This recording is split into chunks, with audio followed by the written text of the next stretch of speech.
The morning Adaeze found out her landlord had raised the rent again, she stood in the middle of her small kitchen and laughed. The kind of laugh that comes when you're too tired to cry. She had exactly $42 in her checking account. Her phone bill was due Friday, and she still needed to restock the cart. Adaeze sold hand-dyed fabrics at the Riverside Weekend Market, the kind of market where vendors showed up before sunrise to claim their spots, spread their goods on folding tables, and spent the next 8 hours smiling at people who mostly just looked and walked away. It wasn't glamorous. It wasn't even consistent, but it was hers, and she had built it with her own hands. Starting with 12 yards of fabric, her mother had shipped from Lagos 3 years ago, and a YouTube tutorial on how to tie-dye cotton. She was 26 years old, and she was exhausted in a way that sleep never quite fixed. That Saturday started like every other one. She loaded her folding cart into the back of her second-hand Honda, drove 40 minutes to the market, and set up her table while the sky was still the color of ash. By the time the first customers arrived, she had everything arranged. The indigo wraps, the rust-orange headbands, the deep green table runners that always drew compliments, but almost never sold. The market was busy that morning. A youth soccer tournament had brought families into the park next to the market, and the extra foot traffic meant more eyes on her table. By 10 o'clock, she had made $60. She let herself feel hopeful. That was when she saw the old woman. She was sitting on the low concrete wall near the portable toilets at the edge of the market, maybe 30 feet from Adaeze's table. She wasn't doing anything, just sitting there, very still with a plastic bag on her lap and no shade over her head. The sun had been climbing all morning, and it was already hot in the way that late spring can be deceptively brutal. Adaeze noticed her the way you notice something wrong in a picture, a detail that doesn't fit. The woman was dressed in layers that made no sense for the weather. A cardigan over a blouse, thick stockings despite the heat. Her shoes were cracked at the toe. She sat with her hands folded over the plastic bag like she was protecting something inside it. But her eyes were unfocused, looking at nothing in particular. Nobody stopped. People walked past her in both directions. Parents pushing strollers, teenagers with earbuds in, couples carrying reusable bags of fresh vegetables. Nobody stopped. Nobody looked. The old woman sat in the heat and nobody stopped. Adaeze watched for about 5 minutes. She told herself it wasn't her business. She had customers to attend to, money to make, rent to think about. She had $42 in her account and a phone bill due Friday. Then she watched an older man in a baseball cap walk past the woman, make brief eye contact and look away. Adaeze reached under her table, pulled out the water bottle she'd been drinking from all morning, and walked over. "Ma'am," she said gently, "are you okay?" The woman looked up. She had a face that had seen a great deal, deep lines around her eyes, silver hair pushed back under a thin cotton scarf. She looked confused for a moment, like she had forgotten where she was. "I'm just resting," she said. Her voice was thin and slightly hoarse. "In this heat?" Adaeze crouched down so she wasn't looming over her. "How long have you been sitting here?" The woman didn't answer right away. Then she said, "I was looking for the bus stop. I got turned around." Adaeze looked at her more carefully. There was a tremor in the woman's hands. Her lips were dry and slightly cracked. She didn't look like someone who had gotten mildly turned around. She looked like someone who needed water, food, and possibly a doctor. "Have you eaten anything today?" Adaeze asked, a pause. Then a small, proud shake of the head, the kind that tried to make it seem like the question was unnecessary. Adaeze went back to her table. She had packed a lunch, a container of jollof rice and fried plantains she'd made the night before, knowing she wouldn't have time to leave her spot to buy food. She picked it up, then went to the vendor 2 stalls down, who sold fresh squeezed lemonade, and bought a large cup with 5 of her $60. She brought it all back to the woman. "Please eat," she said. "I made too much anyway." The woman looked at the food and then up at Adaeze, and something moved behind her eyes. Not quite surprise, but something closer to a person remembering what it felt like to be seen. "You don't have to do this," the woman said. "I know," Adaeze said. "Eat." She went back to her table and helped a customer who was interested in the green table runners. They didn't buy. She checked on the woman twice more over the next hour. The second time, the woman had finished the food, and was sitting a little straighter.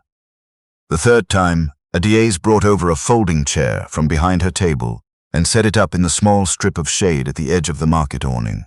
"It's cooler here," she said. The woman moved to the chair without protest this time. Her name was Mrs. Okonkwo. She was 71 years old, and she had taken the bus to the market to look for a birthday gift for her granddaughter. And somewhere between the bus stop and the market entrance, she had gotten confused and ended up on the wrong side of the park. She had a condition, she explained carefully, the kind that made her mind go sideways sometimes, especially in the heat. Her daughter usually came with her on outings. That day, her daughter had been delayed at work. "Does your daughter know where you are?" Adaeze asked. "I couldn't reach her," Mrs. Okonkwo said. "My phone died." Adaeze handed her own phone over without thinking about it. "Call her." Mrs. Okonkwo looked at the phone in her hand for a moment. Then she dialed. When her daughter picked up, the relief in the old woman's voice was something Adaeze felt in her own chest. That particular kind of exhale that only happens when someone who loves you knows you're safe. The daughter, whose name was Celeste, arrived 45 minutes later. She was a woman in her late 40s, well-dressed, slightly breathless, and visibly undone with worry that she was working hard to keep composed. "Mama," she said, wrapping her arms around the old woman. Then she turned to Adaeze. "You stayed with her this whole time?" "She's good company," Adaeze said, which was true. Mrs. Okonkwo had spent the 45 minutes telling Adaeze about her granddaughter's love of butterflies, and Adaeze had spent it showing her the fabric patterns and explaining how each dye was made. Celeste looked at Adaeze's table, the fabrics, the careful arrangement, the handwritten price tags. Then she looked back at Adaeze. "Let me buy something," she said. "You don't have to. I want to." She bought 3 of the indigo wraps and a set of table runners at full price and didn't try to negotiate, which was unusual enough that Adaeze didn't know what to do with it. As she was wrapping the purchases, Celeste pressed a business card into her hand. "I want to talk to you about something," she said. "When you have time, no pressure." Adaeze looked at the card after they left. It said, "Celeste Okonkwo Harmon, Director of Community Partnerships, Harmon and Associates." She put it in her apron pocket and went back to work. She didn't call. She almost did, twice, but something held her back. The same wariness that came from years of hearing, "I want to help you," from people who meant well, and then moved on. She told herself Celeste had been grateful in the moment, and probably didn't think about it again. She told herself it was fine. She had enough to worry about. 3 weeks later, her car needed a repair she couldn't afford, and her landlord sent a formal notice about the rent increase, which was going to take effect in 60 days. Adaeze sat at her kitchen table after midnight, doing the math for the 4th time in as many nights, and every version of it came out the same. She couldn't make it work. She thought about the business card. She told herself she wasn't calling because of the card. She was calling because she wanted to know if Mrs. Okonkwo was doing better. That was true, actually. She had thought about the old woman more than once, had wondered if she was okay, if the heat had left any lasting damage, if the birthday gift had ever been found. She dialed before she could talk herself out of it.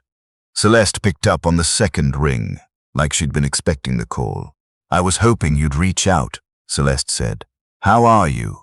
They talked for 20 minutes.